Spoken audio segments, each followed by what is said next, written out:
Yeah, so let's get started. So the first part will be some basics about homework 2P2. The first thing you need to know is about the classification pipeline we use for homework 2P2. So here it shows the general pipeline. The classification pipeline in general consists of two components. The first one is a convolution network feature extractor, and the second one is a linear head, or actually you can also use a multi-layer perceptron. And the feature extractor takes an image and transforms the image into a set of features. And features we usually we can define the dimension of the features to be D. And the linear layer takes the features and computes logits over the features. And to train the classification network, I mean, to train the feature extractor and to train the fully connected layer, we usually use coarse entropy. And in coarse entropy, we convert the logits into a set of probabilities, which indicates the probability of the classes these images belong to. And we train this probability with coarse entropy using some one-hot target. And when we make prediction, we take the argmax of the probability as a predicted label from this classification network. And one interesting here is a fully connected layer. You can see the fully connected layer is basically, we can treat it as a weight matrix, ignoring the bias term. And each weight matrix, in the weight matrix, each row, we can treat it as a class anchor for each classes. I'll introduce this more in the later slides. And how to train this classification? We usually use coarse entropy to train a classification network or to train a classifier. And coarse entropy basically computes the entropy between px and px and qx over each bit of x. And in classification, px is or one-hot target, where we only set the index of the target class to be 1 and other element to be 0. And qx is our predicted probability from our softmax or from our network. And it's basically the softmax operation over the each row of the weight vector multiplied by the feature vector. And it's normalized over all the classes. And the coarse entropy loss basically computes the replace the one-hot px and the predicted probability qx into the coarse entropy function, which we get this form of loss function. So basically, you can see that we pick up the target class and treat the target only compute the log of qx over the target class. So until here, any questions?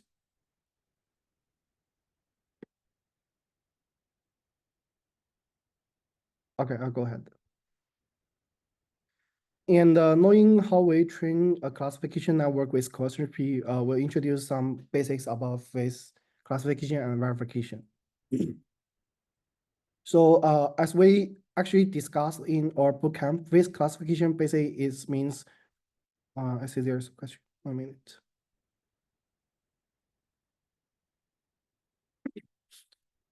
Classification network basically use our classification system we shown before, and takes face images and predicts the identity of the face images.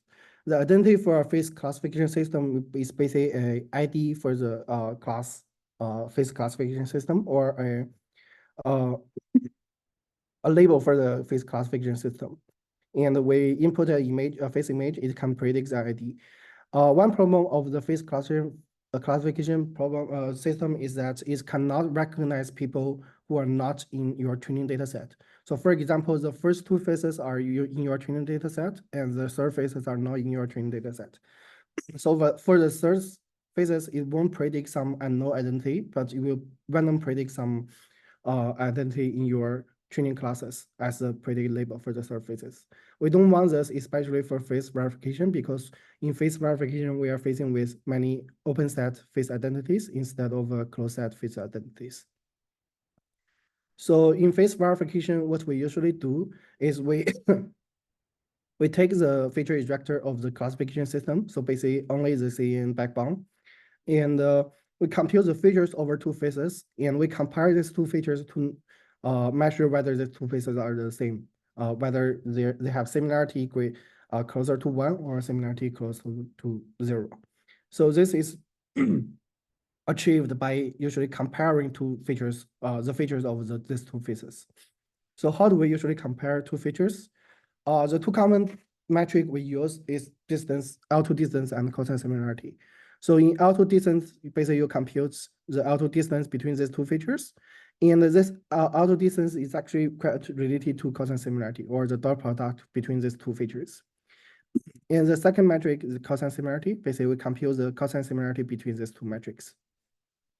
And one thing to know here is that once you normalize the feature, meaning the magnitude of both features are equal to 1, the distance becomes 2 minus 2 times dot product between F1 and F2.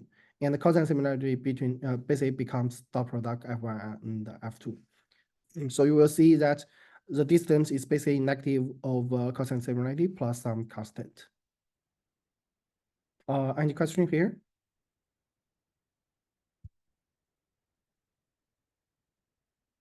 Okay.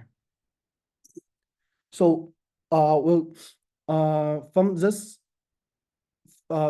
from all the content before, we can see that why classification network is not good for verification.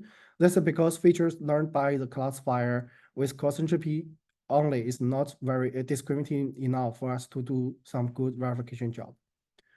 Why is that? We can take a closer look at the cross entropy function.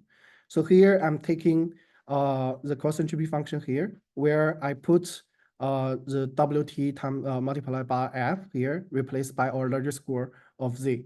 And the Y basically means we take only the Yth element of larger score, which is the target element. And it's normalized by the larger score of all the classes. This is basically our cross entropy loss function. And we'll do some derivation of the cross entropy function to see what is really optimizing and to see why cross entropy usually fails for verification. So the first step we'll do is reverse the fraction by taking the negative inside the logarithm. So here we basically reverse the fraction and remove the negative sign.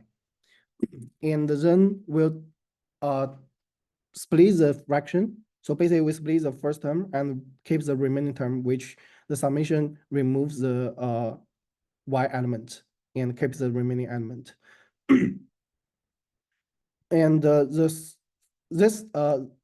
further step is a bit more complicated. So basically, we did a small trick. We take a logarithm of the summation of exponentials, and outside the logarithm, we take an additional exponential. So basically, this keeps the original functions of sum of exponentials, but we did some special transform of this function. This is for our final purpose, actually.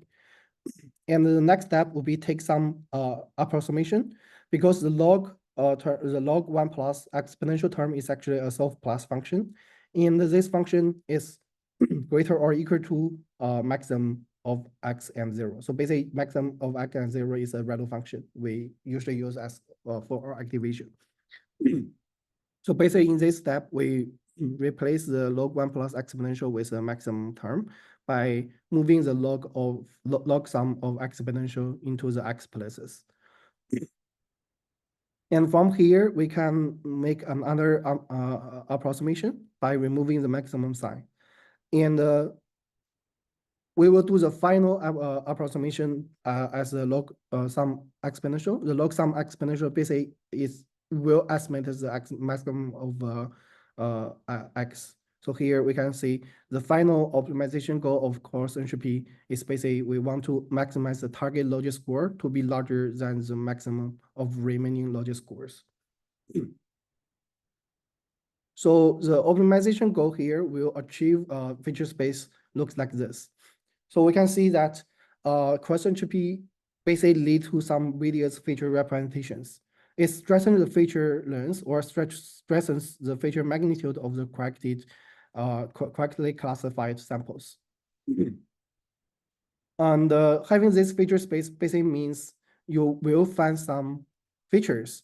For example, on the left, if you measure the distance of the features of the different classes, they will be larger than the features of the from the the features, the distance of the features from the same classes. For example, on the left figure, you will see that F1 and F2 have smaller distance compared to F2 and F3, whereas F2 and F3 are from the same classes, and F1 and F2 are from the different classes. So basically, this means when you do verification, you will classify F1 and F2 as the same phases, and F2 and F3 as different phases. So this is not desirable. And even though you use cosine similarity as shown on the left, you will also find some similar cases. So for example, F1 and F2 are from the different classes, and F2 and F3 are from the same classes. But if you compute the similarity, cosine similarity, you'll find F1 and F2 have much larger similarity than F2 and F3, which is not desirable for verification. So until here, any questions?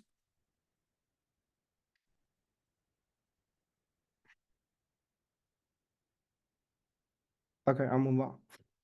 So the next question would be, how can we learn better features if using CosmGP only cannot learn such good features? Before knowing that, we need to define what are good features for verification. So as you've seen before, for verification, we want the features of the same classes have larger similarity or smaller distance than other classes. And ideally, we want this with some margin. So we can actually formulate our optimization goal. Our optimization objective would be maximize the intra-class similarity or the same class similarity. Sorry. And minimize the inter-class similarity. So basically the different class similarity. And ideally, we want to encourage some margin between the intra-class and the inter-class similarity. So putting this as a loss function, we want to optimize something similar to here. So basically, we want the largest score of different classes to be smaller than the largest score of the same classes, and ideally with some margin M. So the problem here really becomes, how do we define the largest score of different classes or negative classes and the largest score of same classes or positive classes? So there are two paradigms defining this largest score. The first paradigm is the modification of entropy softmax losses, which we call margin-based softmax losses. And some null functions are, for example, sphere phase, cosine phase, and arc phase. And the second paradigm would be pair-based losses or the metric learning. And some losses would be triplet loss, impair loss, and circle loss or supervised contractive loss. We'll get to this each by one by one. So the first type paradigm is margin-based softmax. It's quite obvious from the name. So basically, it's intended to add some margin in the softmax because concentric softmax already optimize the objective goal, where we encourage the positive score to be larger than the remaining of the negative scores. The only thing we need to do is basically to introduce some kind of margin in the concentric softmax. And in coefficient P, we can view the weight vector. Actually, each rows of the weight matrix, Wj, can be viewed as an anchor of each classes. Because recall, when you compute the logic score, you basically take each rows of your weight matrix and multiply that with your feature to compute the logic score of each classes. So we can define the intra-class logic score or the positive logic score as Zy equal to Wy multiplied by feature F. And we can define the inter-class logic score as Zj, where Wj is J not equal to Y. So basically all the rows except Y. This is all of your logic score. And as we mentioned before, cos entropy with normal softmax is basically optimizing the Zy to be larger than the maximum of the remaining Zj's. So the only thing we need to do here for margin based on max is to introduce the margin. So so here we'll see how different those functions do that. Before we introduce margin in softmax, we need to do a small transformation on the original softmax. And the first step will be normalizing the features and weight vectors to transform into a dot product, to transform the dot product to become the cosine angle between these two vectors. So here you can see we transform the dot product between two vectors into the cosine angle because we normalize the magnitude of this both vector to be 1, and the dot product equal to the cosine angle between these two vectors. And this is similar for Wj and F, which we can transform the dot product into cosine theta j between the Wj and the Fj. So basically, this is a we normalize the feature and with vectors. And the reason we do this is actually for us to easier introduce the margin, because if we don't normalize the feature, the margin would be of arbitrary magnitude. So it's kind of difficult to define the margin. But here, after we normalize, the margin will be related to the angular cosine. And after we normalize the features, we'll scale the feature to overcome some optimization problem. So basically, the logic square here, or the cosine theta here, has a range between -1 and 1. And this small range usually lead to some optimization issues of our cross-entropy function. So you will have very large loss values during our training. And to avoid that, we basically introduce another hyperparameter we say scale, or we term as S. It multiplies the cosine similarity, the cosine angles. So basically, it scales the range of the cosine, or scales the range of logic square to be -S towards S. So this makes the optimization easier. And we can see some effects of the scale of S. When you pick very small s's, your probability over the hypersphere is is kind of smooth. So different features are not very well separated. And once you set the S to some larger value like 30, you will have a very well separated hyperbole, and the probability will be very concentrated. So the next step to introduce a margin in the softmax is to find a place where we can put the margins. So this come to different loss functions we've mentioned before. So the first margin type would be cosine phase softmax loss, where it's introduced additive margins. So basically, we introduce an additive margin outside the cosine angle here for the positive score. And the second type of margin is basically we call severe phase. It's introduce some angular margin. So we can see that compared to previous cosine phase, introduce a scalar m, margin m, which is multiplied by the theta in the cosine similarity. And this is what we call severe phase. And the third type is basically arc phase. Arc phase introduce some additive angular margin. So basically, it moves the additive margin inside the cosine similarity compared to the cosine phase, where the additive margin is outside the cosine similarity. So this is additive angular margin. So a summary of these different margins are shown here. We can see that in normal softmax, there is basically no margins between theta 1 and theta 2. And in severe phase, you introduce some additive margins, and it results some a margin looks like this between cosine 1 and cosine 2. And in cosine phase, you introduce some angular margins, which makes the margins quite angular from reflected from the illustration. In our arc phase loss, you introduce some additive angular margin, which makes the margin between two classes look like very parallel. And in fact, different types of margin can actually be combined, and this leads to the combined margin phase. In the combined margin phase, usually presents better performance than any of these loss functions. So I encourage you try different margins in your homework, and also try the combined margin phase. So until here, any questions?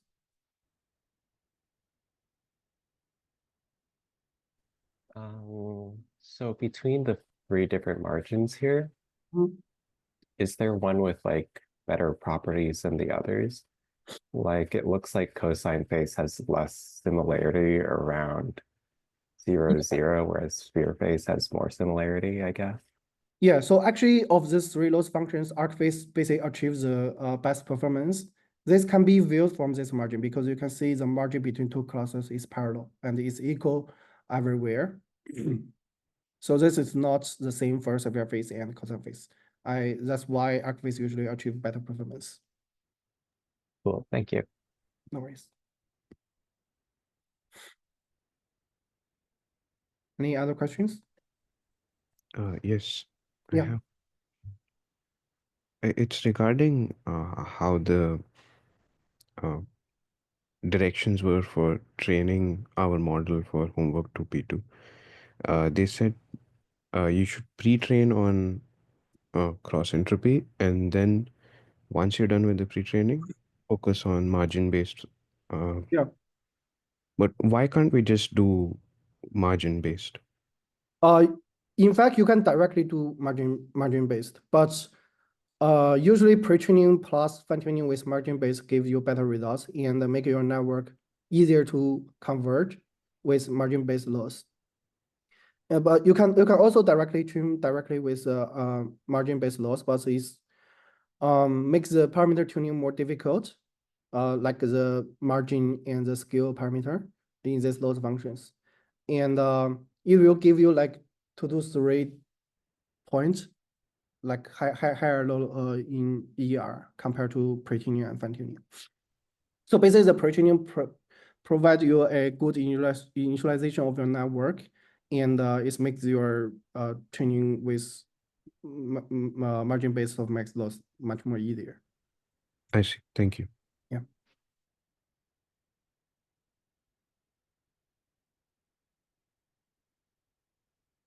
Okay. I'll move on to metric and pair-based losses. So it's actually also quite obvious from the name.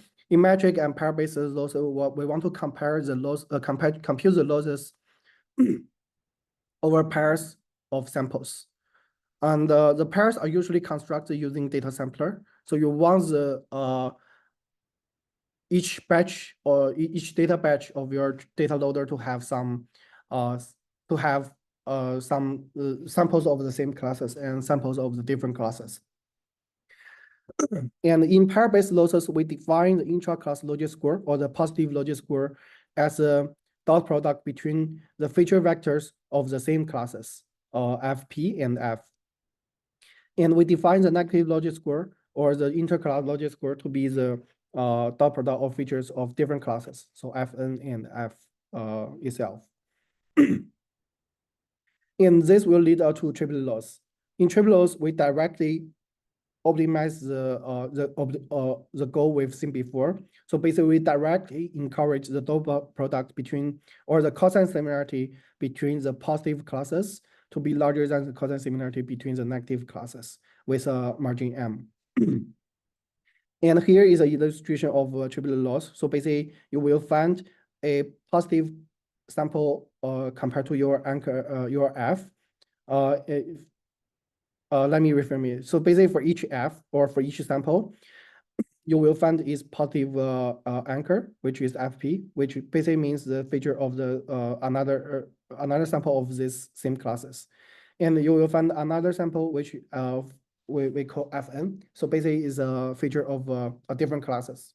And in triplet loss, what it did is it pulls the features of Fp and F together and push the features of Fn and F far away. And introduce some kind of margin to ensure that Fp and F is closer than F and Fn. So basically, you can see that triplet loss directly optimize or like the goal we wanted. We want the positive similarity score to be larger than the negative similarity score with some margin. And this is directly our optimization goal. And real triplet loss is very straightforward. It's actually very difficult to optimize because the way we construct the positive and negative pair is very essential for triplet loss. So the simplest way is we construct from our data batch and we don't do anything. And this might not be the ideal cases because we may not be able to find the samples from the same classes if we do some random sampling. And this will make triplet loss very much less effective. And the second way would be we introduce some data sampler to construct the data patch where both samples of the positive classes and negative classes will exist in a data batch. So we can compute the triplet loss there. And the third type of constructing positive and negative pairs, and also the most effective one is called hard mining. So basically, you find some most difficult difficult pairs and compute losses over those pairs within your data batch. And if you're going with trivial loss or any types of metric loss, I encourage you to try hard mining from the PyTorch metric library. You can directly find some hard mining classes where you can use. And another type of loss which we call unpaired loss and contractive loss. So trivial loss is usually not good enough, not only because of the pairs constructing, it's because it's only optimizing one positive pair and one negative pairs. So we wonder whether we can like use one positive pair and multiple negative pairs. And the answer is obviously yes. So this leads us to unpaired losses or unpaired or contractive losses. So in this loss function compared to trivial loss where you are optimizing f over one positive anchor and one negative anchor, you basically make more negative anchors and involve that in the loss functions. So this loss formulation is shown in the unpaired loss paper. So basically you can see it's actually of a parameter form by log 1 plus the summation of exponential. And inside of exponential is we iterate each negative pair fni multiplied by f and minus p of f. And we can actually also do some derivation of this loss function to see what is really optimizing, as we did for the question GP. So the first step will still be like the small trick where we take the logarithm of the summation of exponential and then take the exponential. So this keeps the original summation of exponential the same. And we do the approximation as we used before, the soft plus one, and to make this loss function as a maximum over zeros. So we can see that this logarithm 1 plus exponential now becomes the value over logarithm of summation of these exponentials. And we remove the maximum term for easier illustration. And up here, we will find that we encounter again the log summation of exponential term, which approximates the maximum. And we can see that, so basically this loss function still optimize the similarity score of the positive classes to be larger than the similarity score of the maximum of negative classes. So this optimization goal is basically the same as a quotient GP. The only difference is how you compute the logic score of positive classes and negative classes. In quotient GP, you compute the logic score from the feature vector and your weight vector. But here you compute the logic score between the two feature vectors of the same classes or the negative or different classes. And we can also see one disadvantage of this unpaired loss is similar as quotient GP. We don't have any margins between these two logic score here. So margin are also derivable. You can also introduce margins in those functions. So until here, any questions?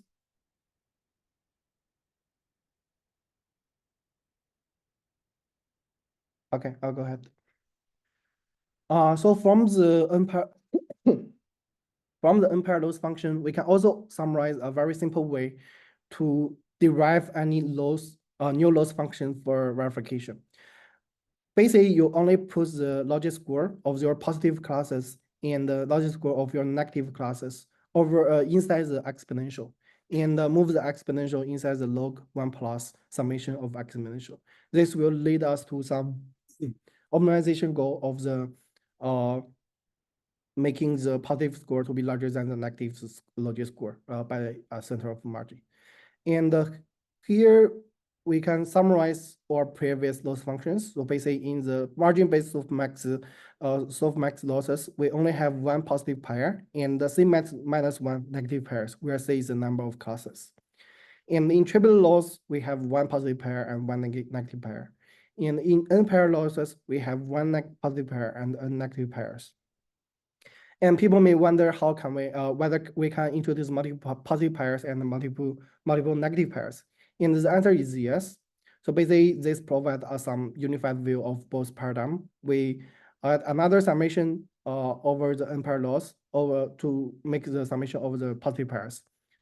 And the inside the exponential term, we will have a maximum of each positive score to be minimum of each positive score to be larger than the maximum of each negative score. And this is actually much more effective because we're exploring more pairs, like N positive pair and P positive pair and N negative pairs. And this unified formulation, why we call it unified formulation? Because from this formulation, you can actually derive the softmax and arcfix and the tribute loss and n-pair losses from all the previous loss we see from this formulation by setting the number of positives and negatives and how to construct them. Here, how to construct them basically means how do we compare the logic score? Is it from the feature and weight vector or from two set of features? And from this unified formulation, we can also derive circle loss and supervised contractive losses. Both losses explore multiple positive pairs and multiple negative pairs. However, we do not encourage you directly try these two losses because these two losses usually need very large batch size to be work well, to make them work. And it's more difficult to tune compared to the losses we saw before. And actually using the previous losses can achieve quite good scores on homework 2B2. So that be the loss functions part. Any questions? I just wanted to confirm my understanding of hard mining. Mhm. So before training, we find the worst pairs or worst n pairs or and best n pairs of each class. Yes, that's what it means. Hard mining actually has two types of hard mining. The first type is offline hard mining. The second type is online hard mining. For offline hard mining, so basically you construct the most difficult pairs before your training started, which means other training study is fixed. And the online hard mining basically construct the hard mining in each data batch. So it finds the most difficult pairs from your batches. So it's kind of on the fly. Okay, a follow-up question then. Let's say we do some sort of augmentations on the input images. Yeah. Do you think that that would affect the final best and worst pairs? You will affect a bit, but your data augmentation is also has some probability of those operations, so it's actually fine. Okay. Yeah. Let me see whether there's any questions on the.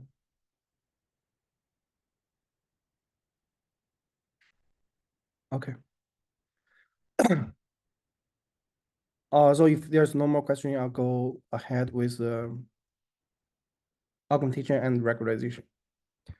So here I'll introduce some augmentation and regularization, which is quite effective for not only this homework, but also for all the classification tasks. So the first trick is or technique is label smoothing. I'm sure you are already mostly using label smoothing homework 2P2. So label smoothing basically it converts the one hot target into a smooth one hot target, into a smooth target with some sort of hyperparameter we call LS. So for example, when we set LS to 0.1, we split 0.1 probability from the one hot target classes and assign it to all other classes as shown. So your target will become a soft target as shown here. So what's the effect of label smoothing? And you can observe the label smoothing effect from this figure. So basically, it plots the features of the plot the features of training with label smoothing and training without label smoothing. And you can see that once you apply label smoothing, your features automatically are more separable compared to you not using label smoothing. And one thing more interestingly here is actually the y-axis and the x-axis. It basically shows the magnitude of the features. And you can observe that once you apply label smoothing, the magnitude of features are much smaller compared to not using label smoothing. And we can see that so basically label smoothing learns more separable features with smaller feature norm. It's kind of acting more like the scale parameter in softmax, where it adjusts the feature norms and makes the features more separable, as was shown in the hypersphere figures before. So this label smoothing. And another kind of technique very effective is mix up, cut out, and cut mix. So basically, you can view it as a advanced augmentation. So you basically mix up two images linearly and make the target also the linear interpolation between these two images. And this basically makes your network to learn more linear interpolated features in your feature space, which is also good for verification. And cutout basically is remove a random patch of pixel from your original image. You can vary it as a augmentation. And the more modern one is basically a random erase. In cutouts, the original cutout implementation is only introduce the rectangular types of cutouts. But in random erase, you can have any types of erase of the original pixels. And cut mix is basically more advanced vision compared to mix up. So basically, you cut the original image and replace with the new image, another image here. And you also interpret these the two targets of these two images and to make them a more linear interpretable. And yeah, that be all for the content of this recitation. I can take a few more questions if you have any. You can also ask me any questions regarding homework 2B2. I have one last question. Yeah. On Saturday, last Saturday, they introduced something called drop block or Yeah. drop. What is the difference between that and cutout or any of these? Drop out or drop block basically applies on the network, and the cutout and mix up and commix basically applies on the data. Okay. Okay.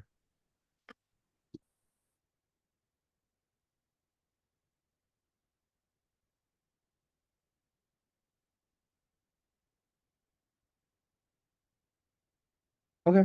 If no more questions, I think that'd be all for today's presentation. The video and the slides will be posted on the website. Thank you.